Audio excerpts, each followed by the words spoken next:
through that, there were many conversations that I had candidly where I put my studio owner hat on and thought, ooh, if this was, if this was the group that was joining our team or joining like our HQ, I don't know how I would feel about that. Or this would feel like a big culture shift, or, really aggressive growth targets that I had a fear of would have a negative effect on our brand. In today's episode, learn about true leadership skills that can take your fitness business to the next level. Welcome to Top Rated Gym Podcast, the podcast that helps ambitious gym owners build profitable and sustainable fitness businesses. I'm your host, Andres Vjovic, and with every episode we deliver actionable insights, expert advice, and success stories to help you grow your membership, streamline your operations, and achieve financial stability, even if you struggled with marketing challenges, operational overwhelm, or financial limitations in the past. Today's guest is Emily Drouillard, the CEO of Modo Yoga International. With her extensive background as a studio owner, marketer, and now CEO, Emily has led Modo Yoga International expansion and growth, bringing community-driven approach to the world of hot yoga. Under her leadership, Modo Yoga has grown to over 46 territories sold and 38 operational studios across Canada, US, and France, with more exciting development ahead.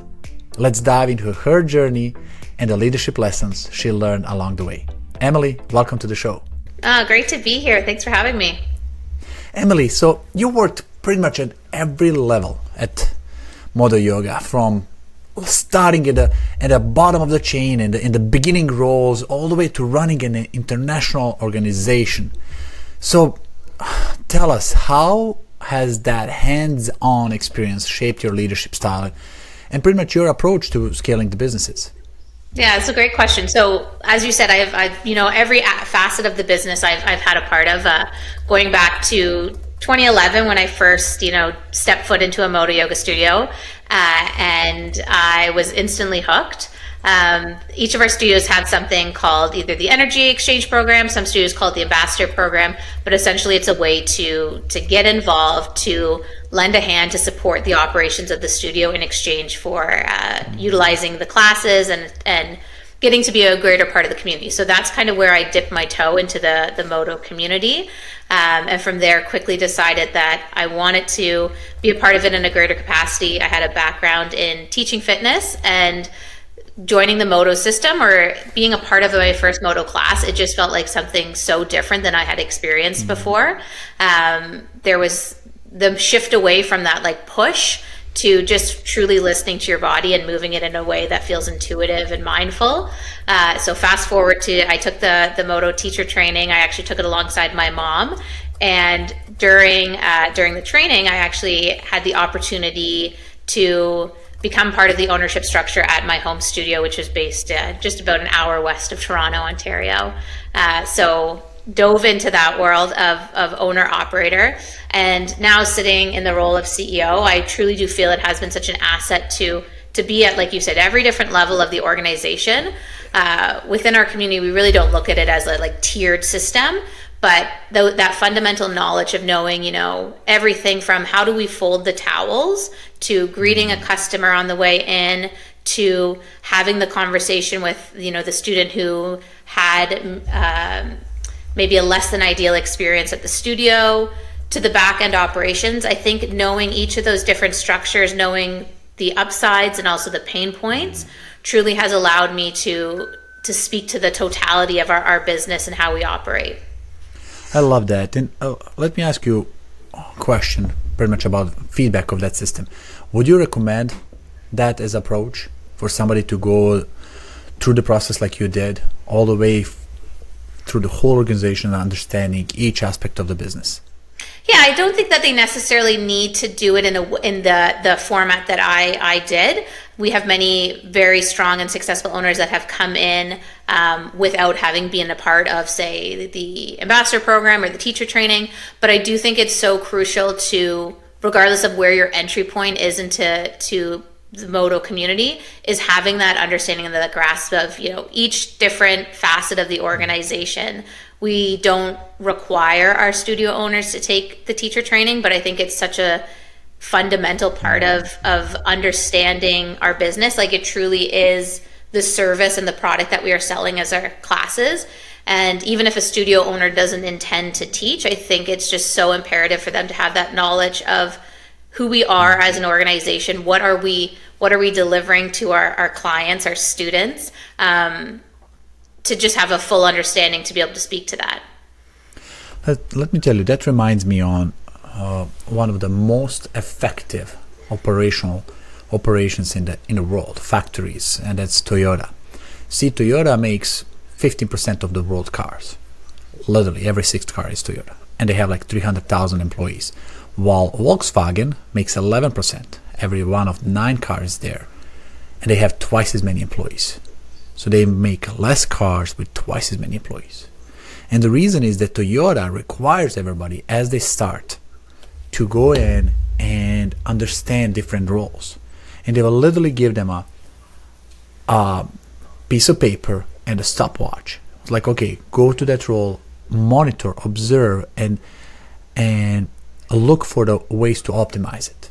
If you don't come up with the ways to optimize it, you're not moving forward. Mm-hmm.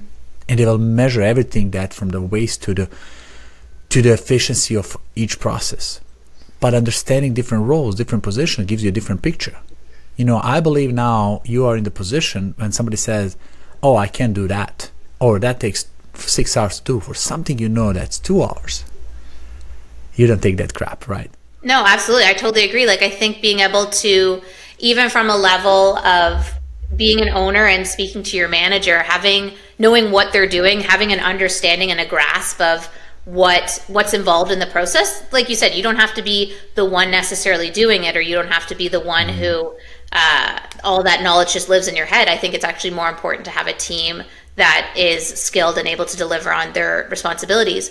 But for you as an owner to be able to sit in the seat and know the processes that go into it, understand, the time it takes to run those reports, or the time it takes to have that connection with the student, or what is a safe practice to deliver or safe posture to deliver. It's just so important to have that type of knowledge. And you can we go into example, for example? Yeah. So something that happens that you can say, okay, if I didn't have that experience, I wouldn't be able to act like this. I think, the most top of mind example that comes to me is that hard interaction with the student. So a student has an experience in class, say a teacher said something that they didn't like, or there was a modification given that didn't align with them. Having taken the teacher training, you can see both sides of it. You can see objectively from where the student sits as well as where the teacher sits, and the ability to give the feedback from kind of like a bird's eye view of it, where I think if you don't have that knowledge of the background of the why behind our sequencing or the why behind the anatomy, you're really only able to speak from the experience of the student side.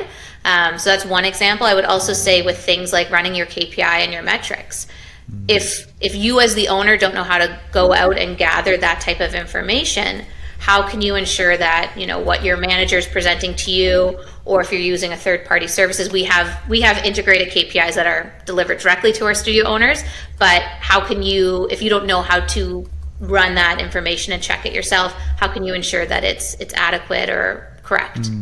We'll talk about the KPI in a second. I'm glad you brought this topic. When you took a position as a CEO, did you take what was culture and leadership style of the organization, or did you brought your own spin to it? So I transitioned into this role back in 2021, and at the time, part of the focus of my role was finding investment into our company. So looking for a different group to kind of bring business experience to help take our community to the next level. We just celebrated our 20th anniversary last year, and we got to a place where it truly came from organic growth. And our founders, Ted and Jess, early on when I came in, part of the conversation is like, how do we bring this community to a greater reach? And part of that was bringing in more skilled strategic knowledge and background at a top level. So over the last couple of years, focus had been on finding the right fit to join our organization and grow it. And our company, majority of our company was acquired back at the end of 2023. So there has been a good portion of my time sitting in this seat is taking where we came from, our 20 years of building who we are as a community, and then pairing it with this kind of external guidance coming in of people who have strong expertise in different backgrounds, be it e-com sales, franchising, legal, accounting, and applying that all so that we can ensure that what we are offering is not only franchisee friendly, but it's growth focused, but in a really strategic and thoughtful way. So it's kind of been that marriage of looking at old systems and adapting them and evolving them so that we have a better experience for our studio owners, and a more clear roadmap of where we want to be. So if I understand correctly, were you the one who facilitated Modo Yoga's acquisition? I played a role in facilitating the acquisition alongside our founders, Ted and Jess. Awesome. And what would you say, the purpose of every business is income, right? We are all in the business to do what we are passionate about, but also provide financials for stability for us, for families, and for people we are working with. And a lot of businesses don't think about exit or being purchased, bought, acquired, and getting investors to join the forces and putting money on the table and putting the gas on the pedal and growing even further. Small number of companies first think about that, and even smaller accomplish that. Kudos to you guys. I wanna get from your opinion, what are some key strategies you use to secure investment and get investors on board? Yeah, that's a great question. And so I had owned 2 Modo studios. I've spent more than a decade being a part of this community. So ensuring that whoever came into this to be a part of our greater system felt aligned with our brand was imperative to myself. I wanted to make sure that they were a fit and had the best interest of our studio owners in mind, and our teachers and our community. So that was a big part, number one for me, was finding somebody who was a right fit for our culture, aligned with our vision. And I think that was a big fear on the side of studio owners when we did announce it, of, who is this group? And change is always hard, regardless. There's always the unknown and the uncertainty of it. So that was a really important thing for myself. I always go back to the thought of do well so that we can do good in the world. And our studios, like you said, the financial stability is such an important aspect for our studio owners. So from where I sit, I take great responsibility in ensuring that at Modo International, we're supporting our studio owners so that they can continue to grow within the community, whether that's investing in more locations or building their studio footprint. And I think that comes into play where you need to have resources available for you that are focused on growth, that are focused on getting the brand exposure out there. One of our big focuses right now for 2025 into 2026 is growing in the US markets. So how do we do that? How do we utilize the brand exposure we have and get into markets where there's huge opportunity? And I want to ask you a question. What is great thing of having investor on board? What would you say it helps the brand? Yeah, there's so many different facets that make up having making sure it's a strong partnership. Like I had said, being aligned on what your goals are is so important from the get-go. Where I have found in the seat working alongside our board for the little over a year now is just the benefit of having external knowledge coming in. I think sometimes just being a part of the system, we see the day-to-day, we can see the cogs and the things that kind of get stuck in the way, or we can come up with reasons as to why. Whereas external guidance coming in, kind of looking from a more objective view, can see different things, doesn't necessarily see the roadblocks that we implement or see. Yeah. So I think that's been a big one. And with the group of investors that joined us, it was very strategic on how what kind of benefits they could bring to our organization. So it wasn't simply, you want to put some money in. So you're it's not just the money, it's smart money.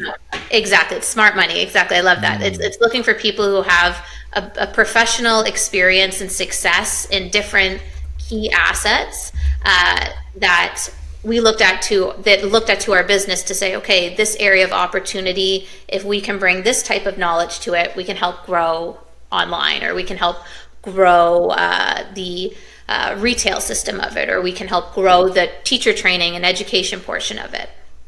I love that.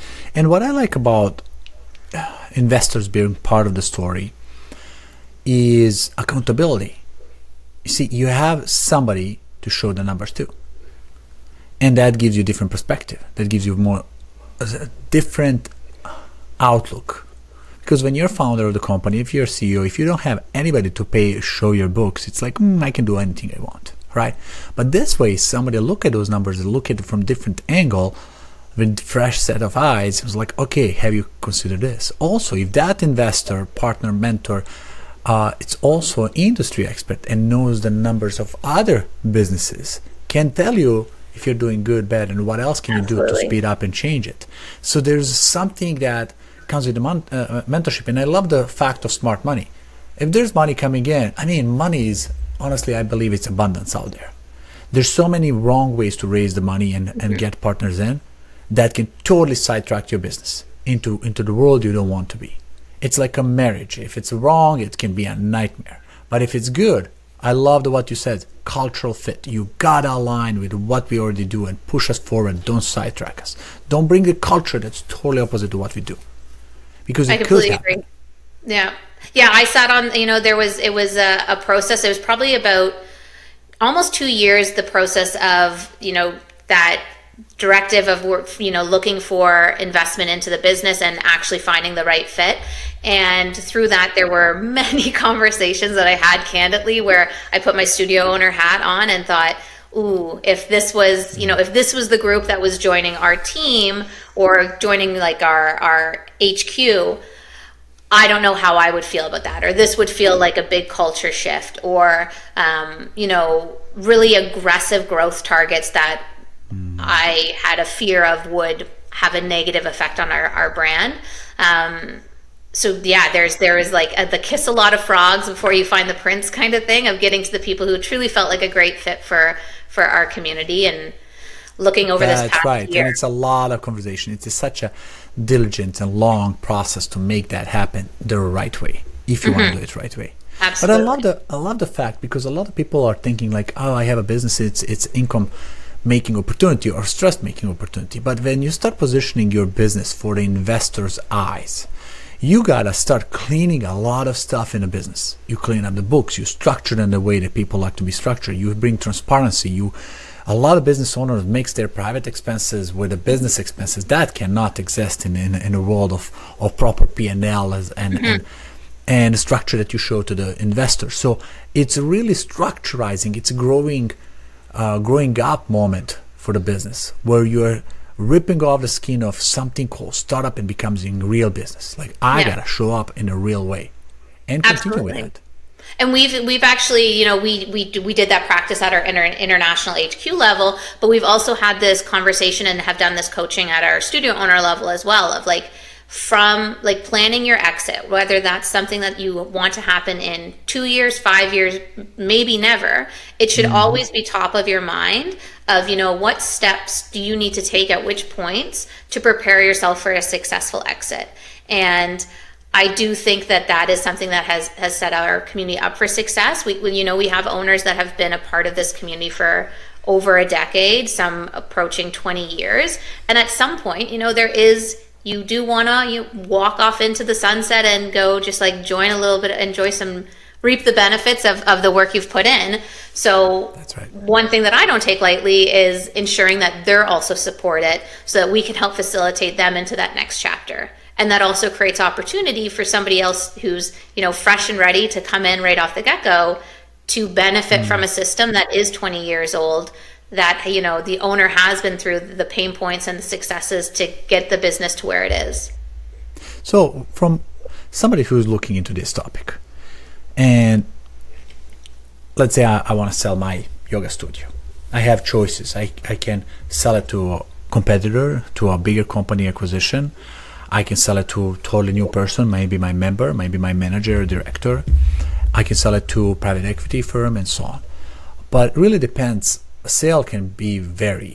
It can vary from, it's all usually connected to EBITDA, how profitable your business is. Yeah. And it's not only profitability, it's many other factors. So if the business owner knows what investor is looking at, it can start tracking, measuring, and improving those metrics way ahead. Absolutely. Right. And position yourself for a better success. So how do you, let's say you recommend somebody to look into this as the future, like 5 years from now, I want to sell the business. What would you do today if you're the one preparing your exit in 5 years? Yeah. So what you had mentioned of like getting your books in order, your P&L in order, I think is such an important first thing. Many studio owners and business owners in general, not solely just to the health and wellness or yoga sector, but do use the benefit of their business to help with different expenses in their life. You're traveling and you also hit up likes business and you write it off as an expense, or you go on a retreat and you write that off as an expense. I think one of the first things to do is, if you are looking down the barrel of looking for acquisition or selling your business in the next year to 2 years, is cleaning that up, not writing off as many things through your business as you might have before, to show a really positive income place. I think that's the first one. Also, just ensuring your system, your CRM, and the back end of your business is cleaned up, that if you were to transition it over to somebody else, that they wouldn't be coming in having to decode everything. That is a big thing. We as being part of a greater system of studios, we benefit from the ease of an exit. So we facilitate on the onboarding, but a lot of times if it is an independent studio selling off their location, owner walks away off into the sunset, new owner steps in, something that might have felt so like using your left hand for an owner, for somebody who doesn't have the background and experience, it can be a really big learning curve of how do you take these systems and actually continue to have them run. How do you even communicate that change? Exactly. Yeah, totally. Oof. It's a huge thing. And, I think there's always the exiting owner on a sale will always say, we'll be here to support you through the exit. But that only also goes so far. Eventually, they have either other opportunities arise or like they carry on. So that is when a part of the benefit of being part of a system like Modo Yoga, a franchise system, where owner steps out, but the overall arching system stays there. So you can lean on the previous owner for a certain amount of time. But as far as continuing to grow the business forward and understanding the operational sides of things, that's where we have your back and we're there to step in and support. I love that. And I hope everybody who's listening getting this as idea and a value, and asking yourself, like, what is my exit strategy? Right? What is my future look like? How far I'm going to do this? How long I'm going to do this? For somebody, it's lifetime calling. But even if it's lifetime calling, there's always cash out moment. And everybody should be planning on that. Right? If you go to Tony Robbins' Business Mastery, it's all about planning for the exit. And turning that into cash, a lifetime stream of income. What would you say? What would you love to see in, let's say, 10 years from now for Modo Yoga? Like, it's 2035. What would make you happy? Oh, I love that. We've looked at our 5-year goals. As far as 10-year goals, I'm just going to go ahead and double it. A big thing of our goal for the next 5 years is to get our footprint to 100 locations. Again, that's one thing I loved about the team that joined us, is they didn't come in being like 50 locations a year and in every single market. It's strategic growth in markets that can support a franchisee and help build our system. So looking forward to 2035, was that the year we said? Yes. I would really love to see us, have a strong presence in every medium to large size market in the US. We've got a really good grip on Canada. I think there's a couple more markets available, but really, really have a profound impact in the States. And then continue to expand our growth into Europe. we have the single location in France, but I would really just love to expand beyond that point. And I think also being at a place where every one of those studio owners feels that do well to do good mentality of their businesses are lucrative, they're able to adapt a certain lifestyle, and that while also knowing that the work they're doing has a huge impact. That's something that was so important to me when I was sitting in this role as studio owner. Is I was always so humbled by the experience of a student coming out of class. You have no idea what people are showing up with, and they come out saying, you know, like, I had the hardest day, or, you know, I'm really struggling with this, and like that 60 minutes landing on my mat was so impactful, or like this was the one time today that I felt peace or ease. And I think especially now, like in the world that we live in, it's such a rare opportunity to just find not only that sense of like ease and peace, but that sense of community connection that I think can truly only happen in person. Like, as great as it is for you and I having this call online, there's a certain level of connection that I think we really took for granted, and the pandemic really shone a light on, of how much we need that in-person human interaction, the value of the teacher knowing the name of the students coming into their classes, building that relationship. So looking to 2035, my hope is that our community grows, our studio owners feel truly supported, our teachers feel deeply connected with our students, and we continue just to have this amazing impact that we've had over the last 20 years. And I believe that's never going to be changed. Honestly, even if I'm looking at the AI coming in and replacing a lot of human intelligent aspect of the jobs and everything, but the reason why we go to certain local businesses is about experience. Absolutely. Right. You don't go to a restaurant just to eat food. You go for experience. You go for conversation. You go for connection. You go for a moment of different element. And that's the same thing as a workout. We are not only feeding our muscles, we are feeding our brain, or relaxing in both sides. It's a different world, and it's going to stay like that. And it's going to be even more important. Handcraft things and in-person experience will get even more value when the AI takes over. Yeah. So we got to think about that, especially in the yoga world, where it's like totally connection, mind, and spirit, in a way that no other fitness delivers. I completely agree. And I think it's just, it's one of those, I've had many conversations where people are like, oh, do you feel like, you know, like the online world of yoga, like it's having such a growth? And we have an online offering, Modo Yoga Online, and it's a great kind of, I look at it as like that side door, that additional opportunities to land on your mat. But really, there's nothing that can replicate that in-person interaction you have. Our teachers, they truly care about their students, and it's that even simple interaction of, hey, how's your day going, when someone comes into the studio at the front desk, or, you know, the acknowledging of someone's 500th, 1000th, 2000th class, like that type of in-person connection. It's being lost in the world we're living in, but I think people are really realizing the importance and the need for it now more than ever. That's right. I agree 100%. Earlier, you mentioned something about KPIs, and I wanted to ask you a little bit more about that. What are as a CEO of the company, you look at the different KPIs now as when you were manager or the owner. So can you share with us what is the important metrics that you're looking on a daily, weekly, monthly, quarterly basis? Like, what do you look into it today as your role as CEO?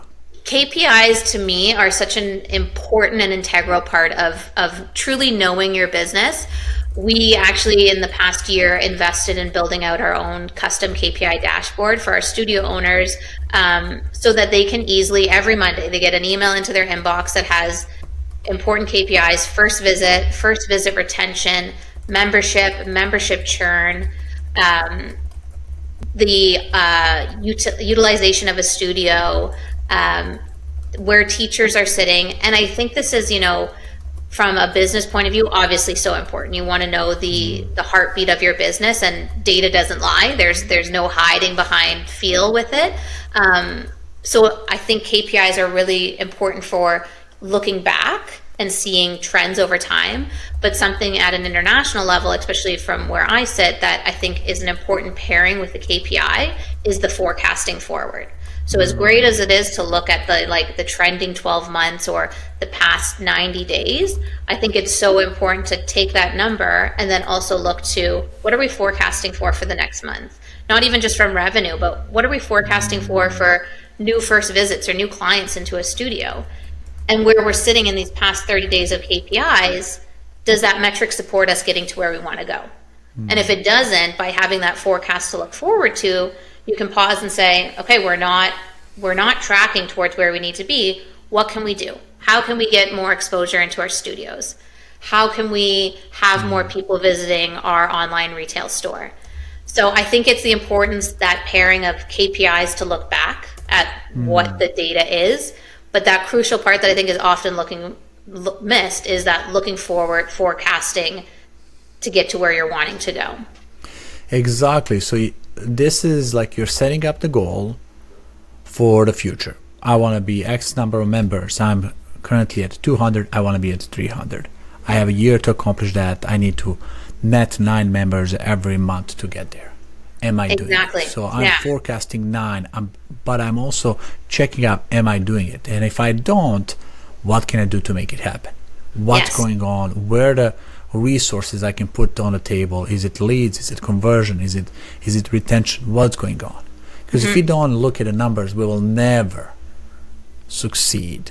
It's like flying a plane without cockpit, without knowing how far are you from the destination and hoping you'll get there. That doesn't work. Nobody wants to be in that plane, and most of the business owners are. Yeah, absolutely. And I also think it's I think especially in the health and wellness world, setting goals, setting intentions is so second nature to us. Yeah. But sometimes setting these the business goals doesn't come naturally, or you say something like, I'm at 250 members, but I want to be to 350 members by the end of the year. And that feels like such a big number, a big jump. But then when you can do a work back and you can say, okay, if that's 100 members and I have 6 months, when I break that down monthly, how many new members does that mean I need to bring into my community? And I think once you can start to break it down in that way, it doesn't feel so such a daunting number. It feels achievable. It feels maintainable. With our goal of getting to 100. When you see somebody else completed it, it's like totally. They did it, I can do it. 100%. 100%. Like our goal of getting to 100 locations by 2029, it's not insane, but when you break it down, you're like, okay, 9 locations a year. We have so many strong leads coming in. I sit in a place where we've already approved 6 locations in 2025. I feel like once you can kind of boil it down to a different level, it just doesn't feel nearly as daunting. I agree. This is such an important part of the business, keeping track, setting goals, working towards the goals, and reading them correctly and acting on them. And not only you, but the whole team has to be involved in looking those numbers. Like you said, you send email to everybody. Hey, everybody has to see their numbers. If you see numbers and then you don't share with them, who cares? No. They don't know. Right? I always said the biggest problems in life, in a health, in a business are those we don't know we have. Right? The worst disease is the one that's eating you and you don't even know you have it. That's the same in a business. If your KPIs are wrong and you don't read them and don't understand them, absolutely, it's a gorilla eating your business. So I love that part as well. Now, I wanna ask you this: advice for somebody who is looking to grow the business, especially in the franchise world. There's a lot of people stuck at 2, 3 locations, 5, and they cannot break it to any, and it seems impossible mission. And you guys are working diligently to grow that. You know a lot about it, and this podcast is very sure to transfer all your knowledge and experience across 2 decades. So I would like to ask you, what is the resource, books, conferences, seminars, podcasts, something you would recommend other business owners, other yogis to go and read, listen, enjoy, or learn from? I mean, I'm a big podcast lover. I think that there's How I Built This is a podcast that I really love, and it's with Guy Raz, and it just speaks to many diverse kind of business offerings and how they got to this point of success. So I think that's an important one. I think from a studio owner level or even a franchisee system that's smaller is looking at your business. If you're wanting to scale it, how easy or how easy can you replicate this system? One of the directions that I've been given by the board of directors for Modo is, how can we make this a business in a box? And that's not from the place of like removing the sense of community or culture, but it's the complete opposite. It's like, how can we make this a system that can be applied so that the owner is not having to spend their time being like, okay, how do I build out a website domain? Okay, how do I increase my SEO? Okay, how do I create my KPI spreadsheets? We provide all that so that they can say, how can I focus on finding more connection in my community? How can I ensure my teachers are feeling connected and fulfilled? And that's the service and that's the product that we're delivering. How can I ensure that this is truly a balanced lifestyle, that I'm not working so much in my business that I don't have the opportunity to work on my business? So I think that's an important thing if there is that growth mindset in mind of like, what can I do? How can I build out SOPs so that each different system of my business can be replicated to 20 locations, 30 locations, 100 locations. So to summarize, look at what's already existing, template. Do not reinvent the wheel. Use the process that's already there. And if you know the process that's not documented, document it, put it on paper. Yes, yeah. And it's never been easier than now with AI. Yeah, absolutely. So much easier. So much easier. You can dictate, you can talk to it, and you can transcribe it in SOP with ChatGPT. You can do a lot of things. But not doing it is going to enslave you to be a slave of your business instead of owner. We have to do this. Awesome. Absolutely. Now, people looking at your brand, looking at you and thinking like, oh my God, this is cool. I want to be part of this 100 locations. I want to be part of this company. So before they start researching all the ways to contact, why don't we ask you, Emily, what's the best way for them to reach out to you?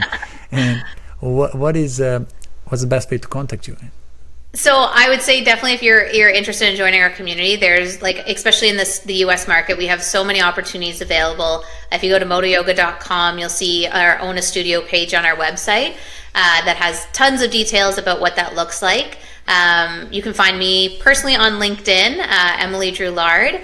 And yeah, I'd love to connect in either way and have conversations about anyone who wants to learn more about what Modo Yoga has to offer and bring it to their local communities. There we go. If you guys like what you hear and you want to be part of this awesome culture and also company, reach out to Emily. And for everybody listening, if you guys know other yoga business owners or fitness owners or health and wellness who are struggling and they need more input, click share and subscribe. Let them know about cool content that Top Rated Gym podcast bring to you. And on behalf of the community, Emily, thank you for being part of this podcast and sharing your wisdom with us today. Truly a pleasure. Thanks for having me. If you are a gym owner looking to become a top-rated gym in your area, visit topratedgym.com and grab our free 30-day reputation boost. That's topratedgym.com. I'll add it to the show notes for you.